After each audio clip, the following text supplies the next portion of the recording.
Hallo aus San Cristóbal de las Casas. Ja, wir sind jetzt schon ein paar Tage hier und haben noch gar nichts gefilmt. Wir haben einfach nur im Hostel irgendwie relaxed und vor allem auch viel gearbeitet, viel Videos zusammengeschnitten. Heute waren wir den ganzen Tag im Coworking Space, haben da echt 8 Stunden vielleicht schon, oder? Um 10 da, oder um 11, ja, so 7 Stunden vielleicht. Mit Mittagspause haben wir auch gemacht. Plus Mittagspause, gut, 6 Stunden sagen wir. Videos zusammengeschnitten. Ja, jetzt sind wir noch auf dem Weg zum Supermarkt, kaufen uns ein bisschen was Leckeres ein zum Abendessen. Morgen ist auch wieder Arbeiten angesagt und übermorgen fahren wir auch schon weiter. Wahrscheinlich werden wir euch hier nicht so viel von der Stadt zeigen können, aber naja, so ist es dann manchmal. Wir brauchen auch mal unsere Pausen.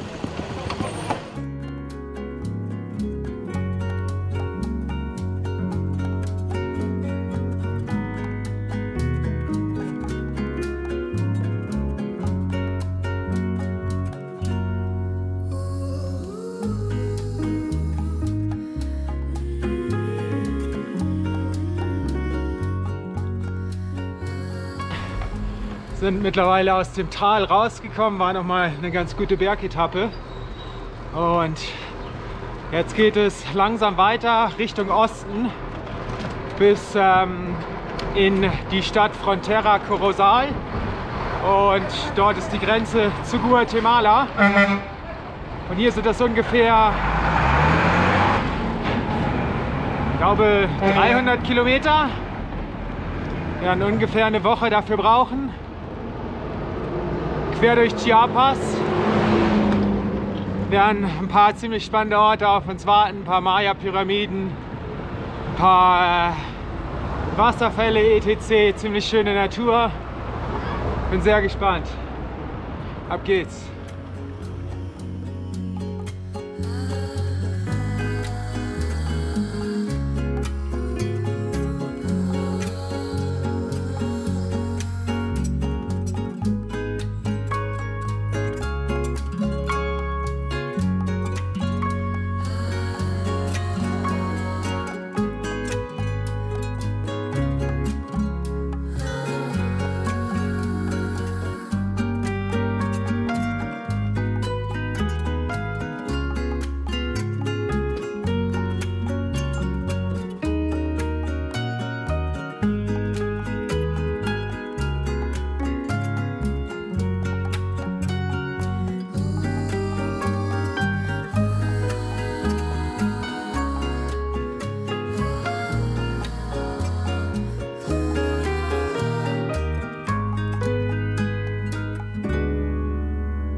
Okay, wir sind oben angekommen und es regnet nicht, aber es ist super duper nebelig. Man sieht kaum was. Und das Problem ist, wir müssen uns eine Bleibe organisieren, weil hier nicht so sicher ist. Das erzählen wir später. Aber auf jeden Fall wird das die Sache noch schwieriger machen, ein Hotel zu finden. Oder es ist kein Hotel, es ist so eine Apotheke, bei der man irgendwie Zimmer mieten kann. In der nächsten Stadt. Jetzt gucken wir, ob wir das finden jetzt in so einem Nebel. Also wir sind jetzt in San Juan Cancuc, 60 Kilometer ungefähr östlich von San Cristóbal de las Casas. Und Zimmer ohne Fenster mit 2 Betten. Ein Zimmer ohne Fenster mit 2 Betten. Gut, das ist unser Hotel für heute. Ja. Doch anstrengender gewesen als gedacht der Tag, 60 Kilometer und 1100 Höhenmeter. Okay, hast du dazu gesagt? Noch nicht. Okay, está bien. Está bien. Bicicleta? Können wir mit reinnehmen, oder? Das sind Treppen. Ja, müssen wir die da runter tragen. Okay, está bien.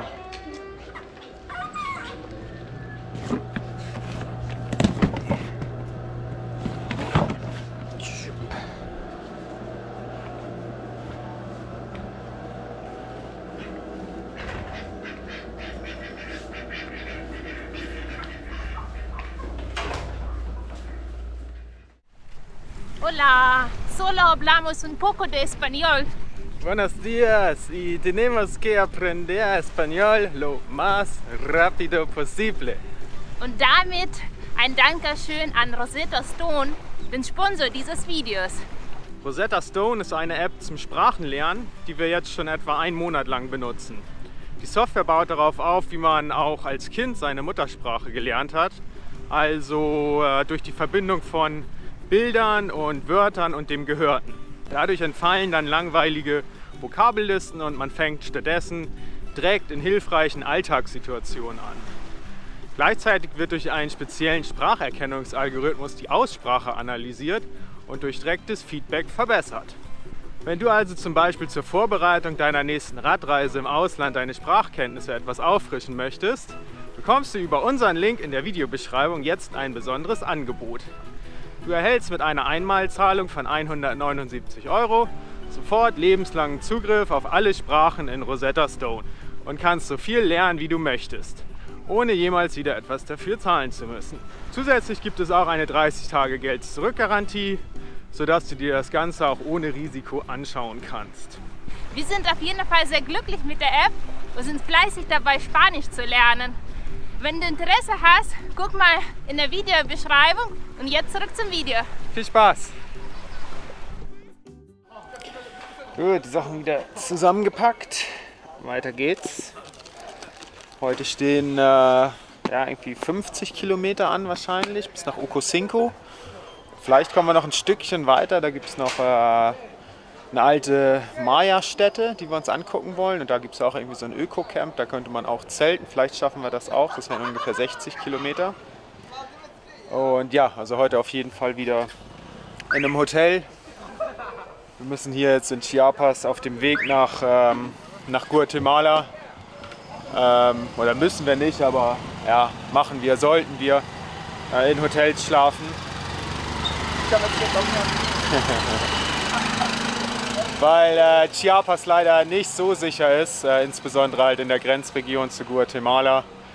Da gibt es verschiedene Kartellaktivitäten und so weiter und es wird von unterschiedlichsten Seiten empfohlen, hier halt nicht zu zelten. Ja, deswegen machen wir das nicht und schlafen in den Hotels.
Buenas tardes.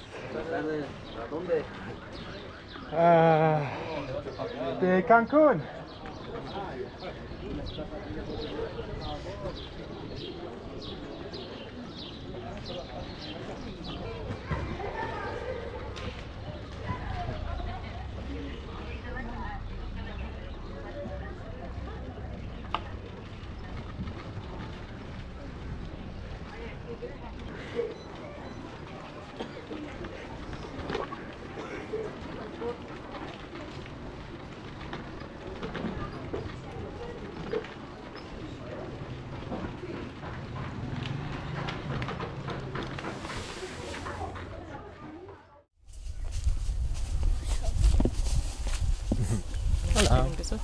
Hola.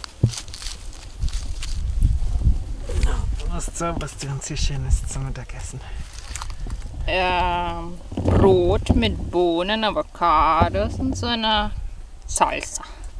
Boah, sieht richtig gut aus. Was typisch Mexikanisches, rot und grün. Das muss immer rot-grün sein in Mexiko. Stimmt, die Küche, ne, die ist auch irgendwie an die Flagge. Nationalflagge. Beziehungsweise die Flagge vielleicht. Die Tortillas sind weiß quasi, ne? Genau. Gut, wir haben hier jetzt ein braunes Brot. Naja.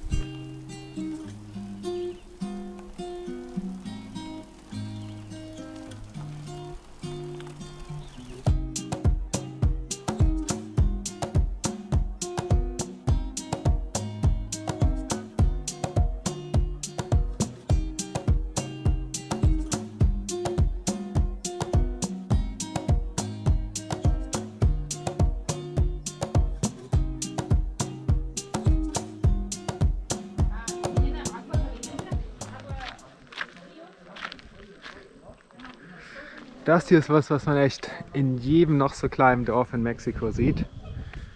Egal wo man ist, mitten in den Bergen oder sonst wo. Es ist immer in der Mitte des Dorfes der sogenannte Zócalo, also der Dorfplatz oder sowas. Und das ist immer überdacht und immer gibt es ein Basketballfeld, auf jeden Fall Basketball und manchmal auch noch 2 Tore zum Fußball halt, aber Basketball immer. Ja, eigentlich sieht man auch immer oft irgendwie die Kids oder die Jugendlichen Basketball spielen. Schon ziemlich cool. Halt in jedem Dorf. Sehr, sehr gut. Na, und was gibt's hier zu trinken für uns? Wasser gibt's nur einmal. Gibt's ein Wasser? Ja, komm, dann nehme ich dir noch irgendeine Cola oder irgendwie sowas. Was willst du? Oder so ein Saft hier, oder weiß ich nicht. Sowas? So ein Saft? Das ist Saft, so halbwegs, ne? Es gibt das. Ja, das. Zitronen oder irgendwie so. Ach so, Trauben. also ein Traubensaft, ja. Ja, das habe ich fast für dich aufgenommen. Sehr gut. Ja, so sieht hier ein Laden aus. Fast geschafft für heute. Wir sind jetzt ja, aus den Bergen raus, sag ich mal. Oder ja, naja, was erzähle ich denn? Also wir sind nicht aus den Bergen raus, aber wir sind jetzt auf der Hauptstraße. Das wollte ich sagen. Es sind jetzt noch 3 Kilometer bis in die Stadt Ocosinco. Und da werden wir uns dann ein Hotel schnappen. Auf jeden Fall sind wir jetzt halt von San Cristobal nach Ocosinco über kleine Straßen gefahren. Und jetzt sind wir auf der Hauptstraße, auf der 199. Und die geht eigentlich auch bis nach San Cristobal. Also es ist die Hauptverbindung zwischen den beiden Städten. Tja, aber auf der Straße ist vor ungefähr 2 Jahren was ziemlich Trauriges passiert. Vor 2 Jahren wurden auf dieser Straße zwischen San Cristobal de las Casas und Ocosinco, wo wir jetzt sind, 2 Fahrradfahrer ermordet. Aus Polen und Deutschland. Die beide, glaube ich, soweit ich weiß, auch schon jahrelang unterwegs waren. Und ja, hier wurde ihre Reise dann beendet. Ziemlich schlimm. Ich glaube, es wurde auch wirklich nicht wirklich aufgeklärt. Also es wurde schon Druck gemacht, glaube ich, von den Behörden, von der deutschen Botschaft etc. Aber ich glaube, es wurde nicht aufgeklärt. Man dachte zuerst, es sei ein Unfall gewesen, aber dann hat man noch ein bisschen weiter irgendwie den Unfallort untersucht und dann wurde festgestellt, dass es halt ja, ein Mord war und es halt so aussehen sollte, als wenn es ein Unfall gewesen wäre. Unglaublich. Tja, ich weiß nicht, was für Menschen zu sowas in der Lage sind, aber anscheinend gibt es auch solche Menschen.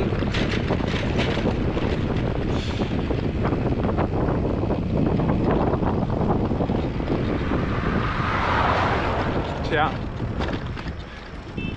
was soll ich dazu sagen? Ich hoffe, dass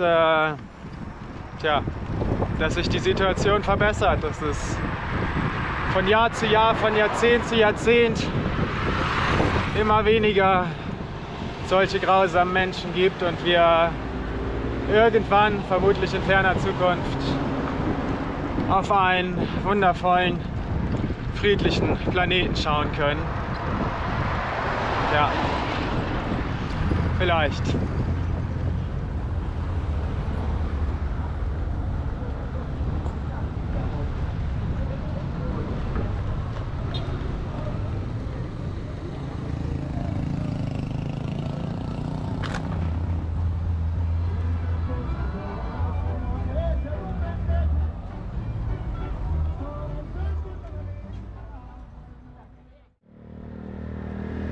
Wir wurden zweimal von der Polizei jetzt schon angehalten. Ja. Und das erste Mal haben sie irgendwie nach unseren Namen gefragt und wir haben so ein bisschen so bla, wir haben keine Zeit irgendwie. Keine Ahnung, dann waren die auch zufrieden, aber dann haben uns zwei Männer auf dem Motorrad eingeholt und die stehen hier jetzt auch hinter mir. Und die haben gesagt, die werden uns jetzt begleiten bis nach Tonina. Das sind ungefähr, ich glaube, 15 Kilometer von hier und das ist eine alte, ja, eine Maya-Stätte, wo es noch eine Pyramide gibt, die wir uns angucken wollen. Und ja, also so wie ich die beiden jetzt verstanden habe, werden die uns dahin so halbwegs eskortieren. Ja, ziemlich krass. Polizeieskorte hatten wir bis jetzt noch nicht. Cool. Okay, 13 Kilometer gemacht, wir sind in Tonina. Die Jungs sind immer noch hinter uns, haben uns wirklich die komplette Strecke eskortiert. Schon ein bisschen gedauert, eine Stunde. Ja, voll anstrengend, kann man nicht mehr anhalten. Ja, war schon gut, ein paar kleine Berge hoch runter. Aber gut, jetzt geschafft, jetzt gibt es hier irgendwie so Öko-Camps oder irgendwie sowas, glaube ich, solche Geschichten. Da gucken wir mal, ob wir da unser Zelt irgendwo aufschlagen können. Und dann gucken wir uns die Ruinen an, weswegen wir hier sind.